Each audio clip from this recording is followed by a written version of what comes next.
Welcome to Skip the Queue, a podcast for people working in and working with visitor attractions. I'm your host, Paul Martin. So, welcome to Season 6. Yeah, welcome back. How are we back already? Because it feels like only yesterday we were recording the tail end of Season 5. So, where's my summer break? It just seems to have gone. Yeah, it does seem a little bit like we've not really had much time off. We must have had a bit of a break. Yes, absolutely. Because I've got a list as long as your arm of all the places that I've been over the summer holidays. There is. Where have you been?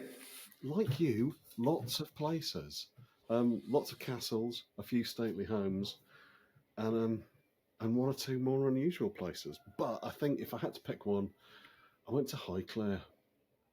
Okay. I love it. I'm a massive Downton Abbey fan. Right. I tried so hard not to like Downton Abbey and just utterly failed and got sucked into this wonderful world of 1920s stately home, their lives going on upstairs and down. And do you know what? It's just such a good series. And to go and experience the place and see all these wonderful familiar areas with my 15-year-old daughter, who is even more of a fan than me, was just brilliant. We might just have been blaring the theme music out of the car on the way down the drive. How about you? So where have I been? So I've been to, we went to We the Curious back in Bristol, which has just reopened after 2 years of being closed, and that was just amazing. I took my daughter there with two of her friends, and we had a whale of a time wandering around there. We've been to the Roman Baths down in Bath. That was quite fun. That was a very hot day, but we had a lovely time just wandering around in the baths, so we really enjoyed that. The one standout thing that I did that does not come around very often, where it comes around once every 4 years, we went to the Olympics. So we went and experienced handball of all games. Never watched a handball game in my life, but it was amazing. It was just so much fun. I don't think I know anything about handball. Well, I was expecting something, a bit like basketball or netball, and no, not at all. No, this was full-on contact sport. It's like rugby, but inside and throwing people around. It was awesome. It was so fast-paced. We saw it was France v Germany. So it was absolutely stacked in the stadium. But, they captured the spirit of London 2012. It felt just like the party atmosphere that we felt when we went to the main stadium, the athletic stadium during 2012, but with a French twist. Not your first Olympics then? No, not my first. But I didn't see Usain Bolt this time. I did see him at 2012. He was only about a speck on the other side of the stadium at the time. But no, we had a great time, and there was just so much about the way that they organised it that just it's a feat of human engineering, isn't it, to put that on for a 2-week stint? But they organised it so well, and it was thoroughly enjoyable. So speaking of events, we're going to one pretty soon, aren't we? I mean, it's not quite on the scale of the Olympics, but I mean, it's going to be glorious all the same. Yes. So this will be my third National Theme Park Awards. I promise this year not to scream quite so loudly if I actually go on one of the roller coasters whilst we're there. I'm going with you, so I will record it. I promise you, I screamed like a Marine last year. Yeah, so we'll be there. We're there officially as Rubber Cheese, aren't we? So, yes. If you're there, come over and say hi. We've got a stall, I think, a stand, and we might have some freebies. We'll definitely have some chocolates because it's a good excuse to have some chocolates. So come and have some chocolates with us. Yeah, absolutely. But it's an in real life experience. So come over and talk to us. Give us your ideas. What can we do this season? What would you like us to talk about? Can we come to see you at your theme park? How great would that be? We're doing a bit of that this season, aren't we? We've got a few lined up. We do.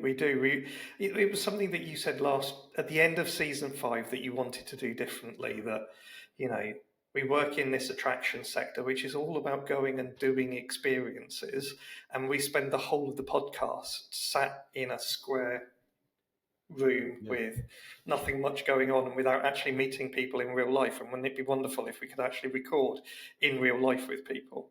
It's crazy not to. We're talking to people at these amazing places, and I just get to sit in my own dodgy little converted office.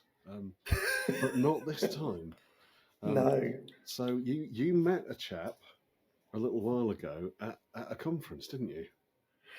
Yeah, I met Josh from Trentham Monkey Forest, and he was presenting. I think, if I'm right in saying this, it was the first time he's done a presentation at a conference before.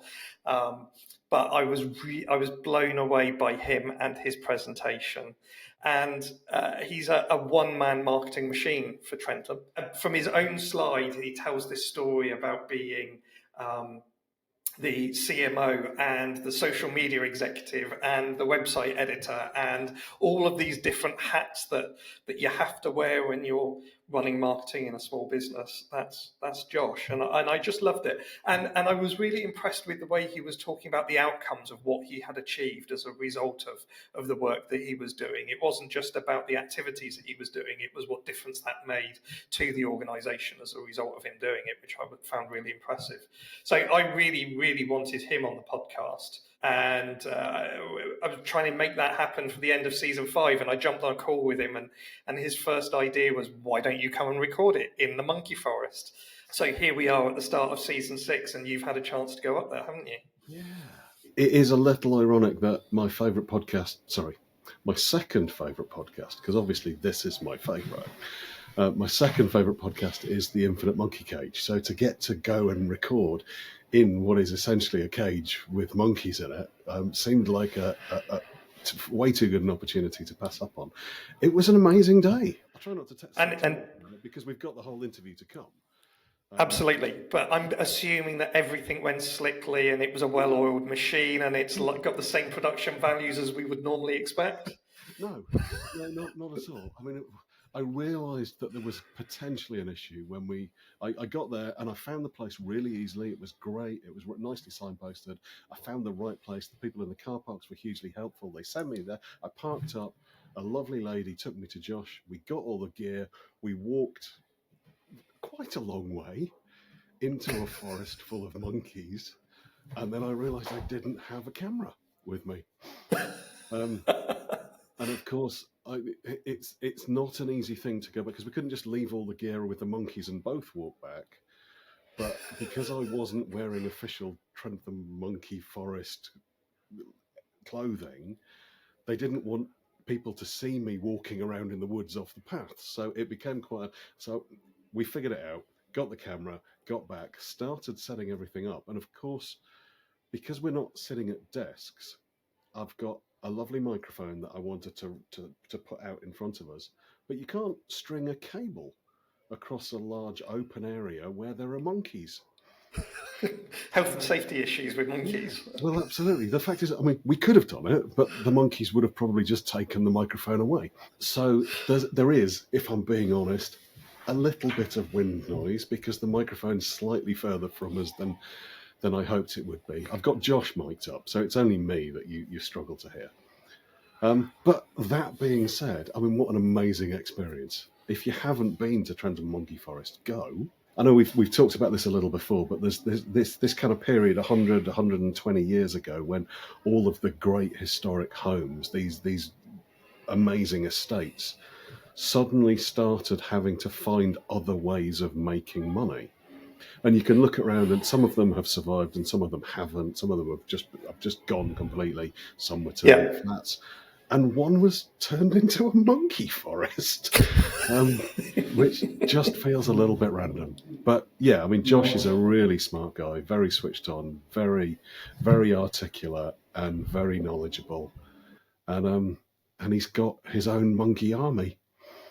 So I've got nothing to say to that other than we've desperately got to listen to the rest of this interview. It's going to be so interesting. Well, absolutely. Yeah, we really do. But before we do, if you're listening and you have a thing going on and you'd like us to come and be part of it and record there, please do get in touch and let us know. if you're doing something interesting in the visitor attraction sector, we'd love to talk to you. Yep. Or if there's just a pressing issue that you think isn't getting the exposure that it should be, then let us know, because this isn't really about us, it's about the sector. And if we can help, then that would be amazing. Yeah, so we've got lined up for this season. We're going to do some in real life at conferences. So we're going to go to ASDC conference and do some in real life interviews there. We've been invited to some attractions already. So, if you've got a conference and you'd love us to come along and do something in real life for the podcast, let us know. If you'd like us to come to your attraction because you're running an event for Halloween or Christmas or whatever it is, then let us know. We will chuck all the gear in the back of a car. We promise we will be better prepared if we meet monkeys again. Can't promise that we'll be better prepared for other animals or small children or whatever. But we'll do our best. Yeah, I mean, I'd be hesitant at promising I'd be more prepared, to be honest with you. But we'll do our best, and we'll absolutely on at the end of it, I'm sure. Yeah, exactly. So without any further ado, shall we get on to listen to the interview that you did with Josh at Trentham Monkey Forest? So welcome, Josh. Thanks very much for joining us. Regular listeners will probably be aware of a bit of wind noise on this one, because for the first time we're recording on location in a monkey forest. Yeah, it's the first time for me, to be honest, because I'm just looking across our forest here, and we've got 3 or 4 monkeys surrounding us. Yeah, I must admit, it's a little bit odd, if I'm being honest. I'm used to sitting in an office at a desk, and today I'm leaning on a tree surrounded by monkeys. It's giving me a little bit of power here. I'm not the host, and I'm making you feel uncomfortable with these monkeys around us. But no, we're perfectly fine. The monkeys have their natural wariness intact of humans, so they won't bother us too much. They will simply live their monkey life around us. If you're listening to this on Spotify or through iTunes or anything like that, then please check out the YouTube video, and you'll be able to see some of the monkeys that are currently watching us. So, as always, we tend to start with a couple of icebreaker questions, and now we're in season 6, that's not going to change anytime soon. So I've got a couple of kind of off-the-wall questions for you. Ooh, here we go. What's the biggest animal that you think you could carry up a flight of stairs? Oh, that's a good question. So when I was younger, I had a Labrador called Tommy who had a bit of a gut. Okay. So I'd say I'd carry Tommy. Okay. And that might be a very boring answer, but he could eat anything. We had 2 Labradors, one called Blake and one called Tommy. And Tommy used to finish his food and eat Blake's food. So I would say Tommy. Okay, cool. Okay, cool. Yeah, I reckon that. I think you could carry a Labrador. The next one is, what film should be remade by the Muppets? Oh, that's an interesting one, isn't it? Yeah. The Wolf of Wall Street. I'd love to see Kermit the Frog take on Wall Street. How good would that be? That would be amazing.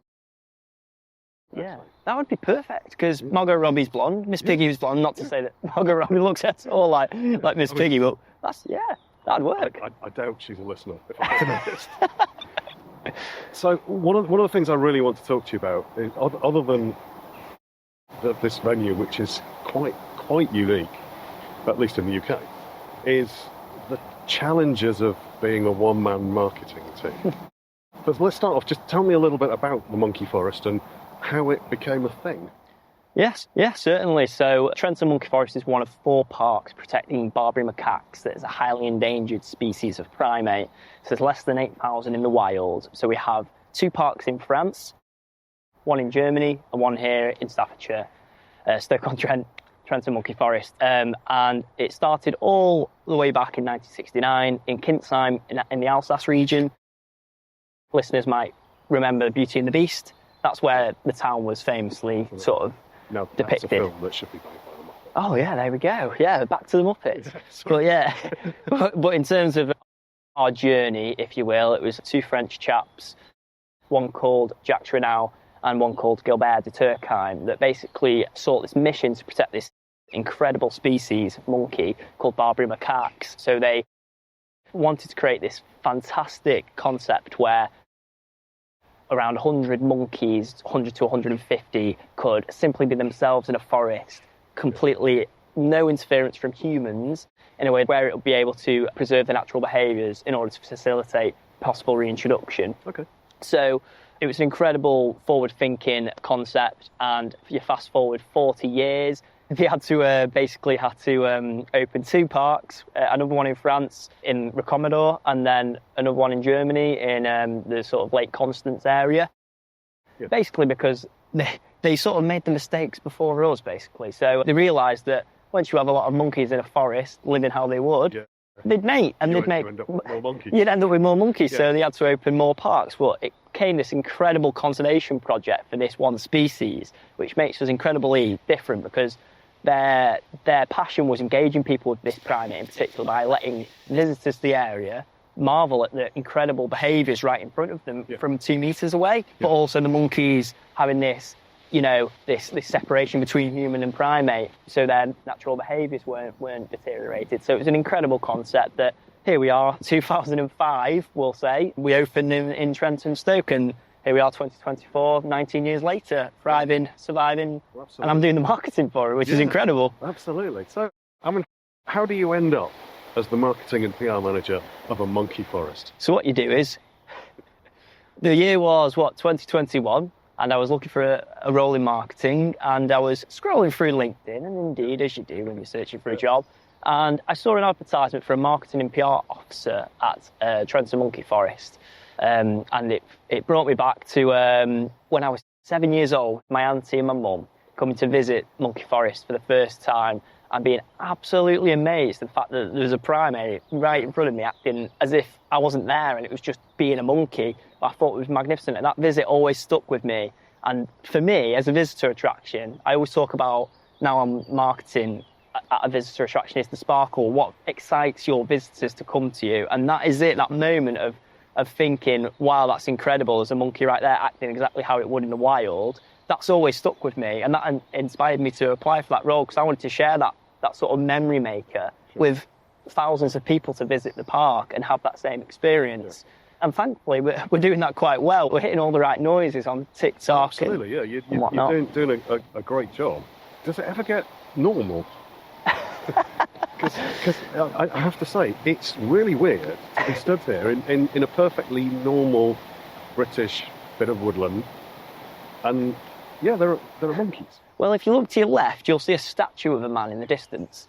So that man is the Duke of Sutherland. He once owned this land. Right. A bit like Lion King, everywhere the light touches, I own. Basically, in the Victorian times, he owned the Trentham estate. So everywhere we're looking now, and that was Duke of Sutherland's land. And people of that time actually enjoyed this forest for leisure. So not much has really changed, because people still enjoy it. It's just there's monkeys here, which I'd love to imagine if we just brought him back for just a day, and I would be like, what do you think of this use for your land, Mr. Duke, Sir Duke? Do you know, I think it's fascinating. And one of the things that we see a lot, because we talk to and work with a lot of kind of old historic estates.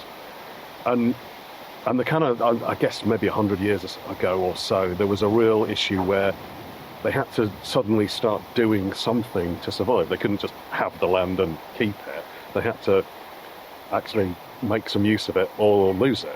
And it's really interesting how some places, safari parks or golf courses or hotels and spas, and here we have a load of monkeys. Yeah, I mean, 60 acres. Yeah. It's about the equivalent of 40 football pitches for any football fans listening. So that's a lot of space. And the visitors see a very, very small proportion of that, which is nice in a way. I'd love for visitors to see all our forest. But for the monkeys, they have such a huge, vast amount of forest space to live exactly how they would in the wild. To a point that's incredible. So we invited last year, for example, a David Attenborough producer called Rosie Thomas to do a members evening. We obviously have members. And she had literally just been filming in the Algeria and Morocco, a region where these monkeys are native to. And she was absolutely bowled over by the fact that it was bringing her back to filming with David Attenborough, which was crazy to think, but so rewarding in a sense for us as an organisation to think we're doing the right things. And that was probably a moment where I thought, wow. Well, I always think wow, but that for me sums up Monkey Forest to a T, that a David Attenborough producer could be amazed in the environment. So yeah. So how do you market it? How do I market it? Because it's not like there's a playbook that already exists. That's probably the beauty of it. But is there a playbook for marketing? I mean, TikTok, I feel like, if you ever see the Royal Society Protection of Birds, RSPB, they're amazing. They are so hilarious with TikTok. But for us, I think we stick to our unique, USP, unique selling point of you walk amongst the monkeys. We have a little bit of fun with it, but also we know our audience quite well in a sense that we know which channels suit certain content types. PR, we do a lot of story pushing, storytelling features like a huge part of our marketing activity.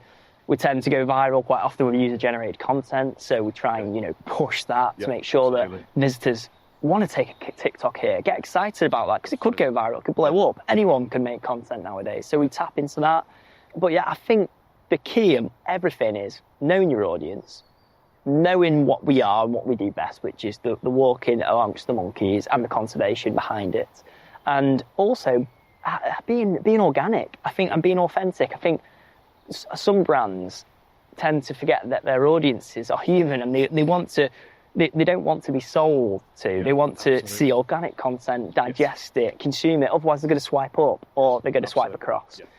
So for us, it's all about having that tongue-in-cheek element, hitting all noises, having those serious conservation messaging, whether it's a blog or whatever, but marrying that up with some funny content. I mean, do you remember the aurora, the Northern Lights? Yeah. One silly thing I did on social media was I superimposed a transparent monkey in the sky here.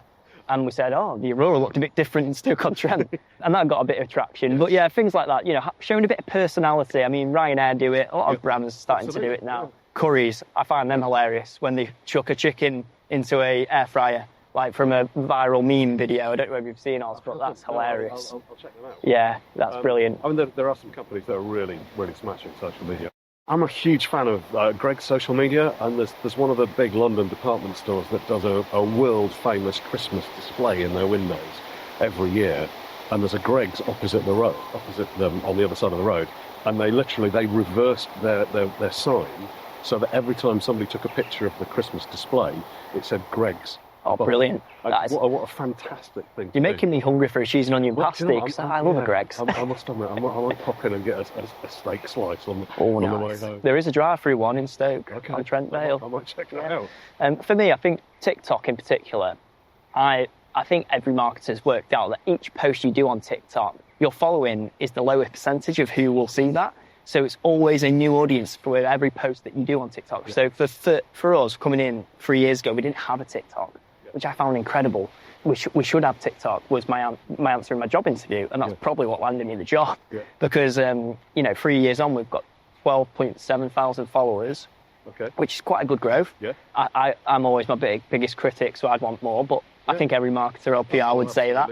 But in terms of the TikTok content that we put out, it's just making sure that we're doing it on a consistent basis, because we know that organic nature of the organic post reaching a new audience each time, that's probably not going to be there forever. So it's sort of using that now to our advantage, because say if we do 10 posts a week and all those 10 posts didn't get 1 million views, but if each one of those got 1,000 views, that's 10,000 people that wouldn't have seen our content. Absolutely. Also, that our unique element will be embedded in that content. Or it'll be me in a monkey costume dancing to It's Raining Men. That wasn't me, by the way. I've just let that slip. It wasn't me. I'll see if I can get a link for that and pop it in the show notes. I mean, I think it's really interesting. And social media kind of gives us this really odd view when it comes to numbers. And you say you've got, what did you say, 12,500 followers? Yeah, I think it's 12.7 now, 12.7 thousand. And those people who are really into social media will look at that and think, that's not very many. No. But put them all in a room, and that's quite an awful lot. For a small organisation, but also £0 spent. Well, absolutely.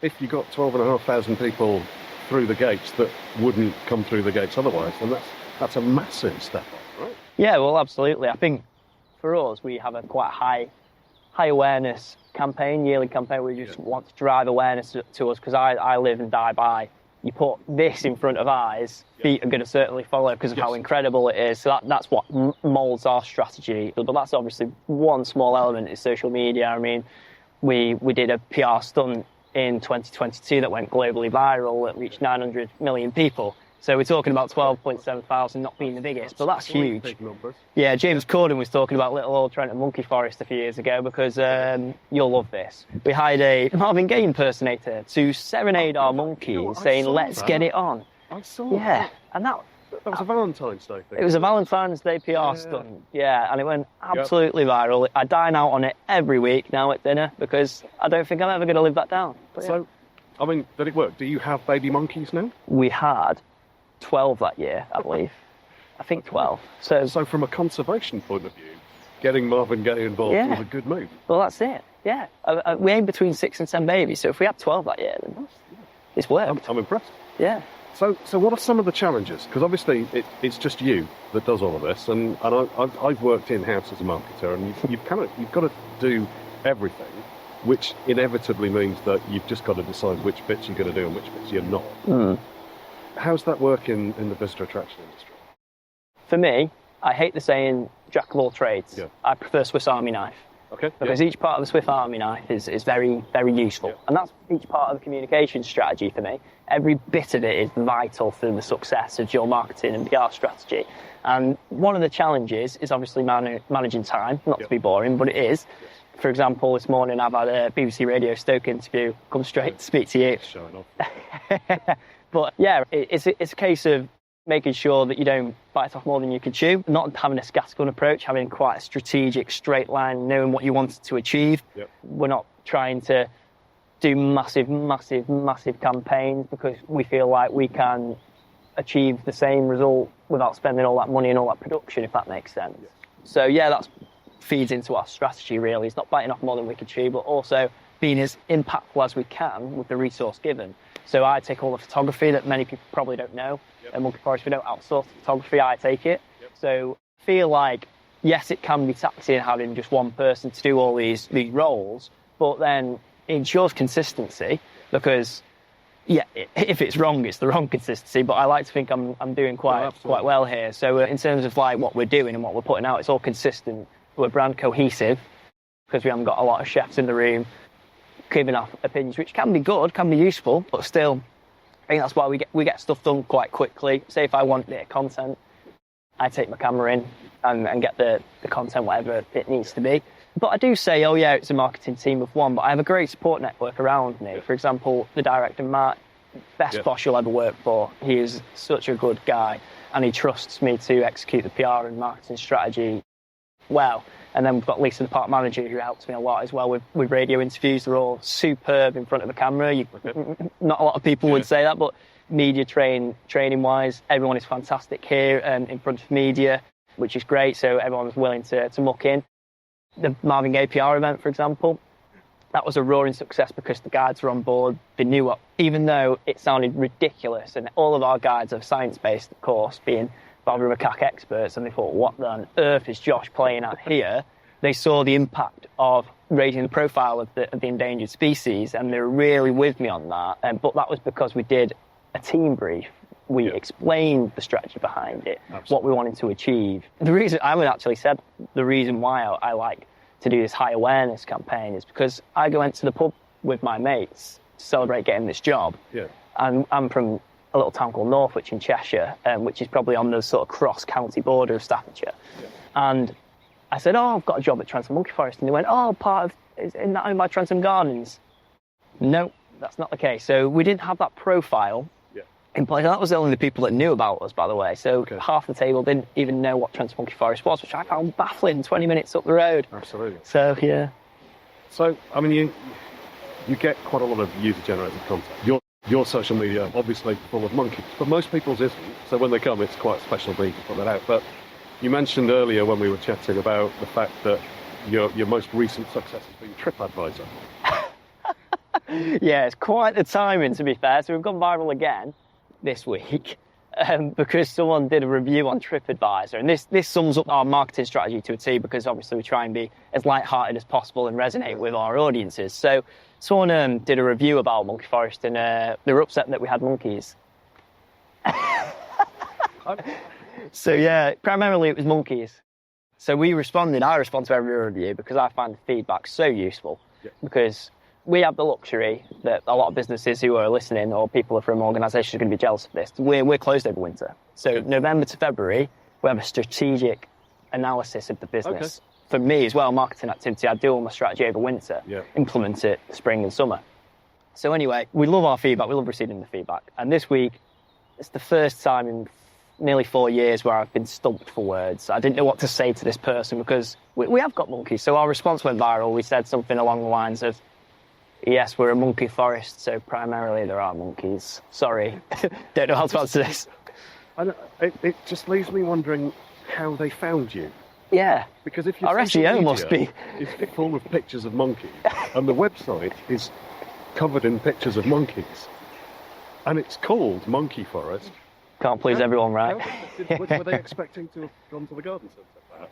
I'm not sure, to be fair. I'd love for him to reach out because, it has gone viral. I feel bad for the chap who's done the review because he must be a bit upset with all the attention he's got from a review because he's a paying visitor at the end of the day and he probably had a great time. But you'd hope so. But not if you don't like monkeys, I guess. Yeah, so, it was in the Mail, the Daily Mail, the Daily Mirror, all the national news pretty much this week. So it's kept me on my toes and busy, and that's when it's hard as a team of one is to manage things that go viral. I guess at that point you're getting a lot of people trying to contact you and get comments from you for their articles. So what they're putting out is a little bit different.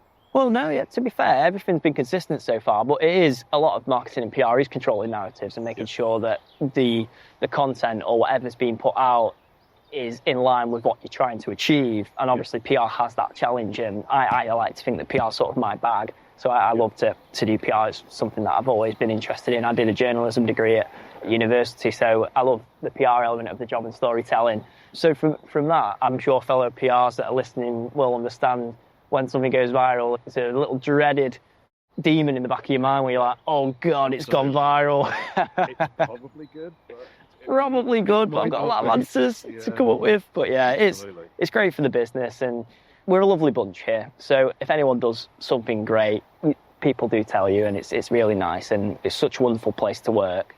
Even the head guides, they have a bit of banter with me. I like to call them Ant and Dec, the two head guides. So it's Anna and Di. They've been here since day dot, 20 years. 19 years. But yeah, so they give me a lot of banter saying, what has he done now? He's made it busy for bank holiday. We're going to be knackered. But yeah, it's all good fun. It's all good banter. So what's next? What's next? Where do we go at Trentham Monkey Forest? What's the future look like? I want to do another Valentine's Day PR stunt. Okay. I want to do Netflix and chill. So I want to set up a screen for the monkeys, maybe play a bit of Titanic or Love Actually. Because the mating season's over the winter period. So that's what I want to do. But yeah, I just want to carry on going, getting as much awareness of the park as possible, hitting the right noises, bringing a load of visitors in who have a great time, and do more things like this, because this is brilliant. I've really appreciated you coming in and having a chat. It's a joy. It feels a little bit like it's not work. I'm feeling very lucky today. So thank you very much for having me. Thank you. I think I've bored the monkeys because they've all gone. They've all legged it. I am wondering where they've gone. Before we wrap it up, we try and finish every episode with a book recommendation. Brilliant. I think I need to be on brand here, even though there are monkeys here and they're not apes. But I'm going to recommend The Chimp Paradox. Okay. Can't remember who it's by, but it's a great book. It's all about controlling your inner chimp as a human and controlling your emotions and making sure you don't react emotionally too much to things. Yep. Because I like to think I wear my heart on my sleeve, and it's good to make sure that you're keeping control of your emotions and making sure that, if anything happens, you're doing a great job, everything's going well in life, chill out and not being too hard on yourself. Amazing. Well, if you'd like a copy, get over to X and retweet us and say that you would like Josh's book. I didn't write it. Josh's book. We'll call it Josh's book. Yeah. Thanks so much. Really appreciate having you on board and for letting me come and hang out with your monkeys. Oh, there you go. Thank you very much. Appreciate you coming down. Thanks for listening to Skip the Queue. If you've enjoyed this podcast, please leave us a 5-star review. It really helps others find us. And remember to follow us on Twitter for your chance to win the books that have been mentioned. Skip the Queue is brought to you by Rubber Cheese, a digital agency that builds remarkable systems and websites for attractions that helps them increase their visitor numbers. You can find show notes and transcriptions from this episode and more on our website, rubbercheese.com/podcast.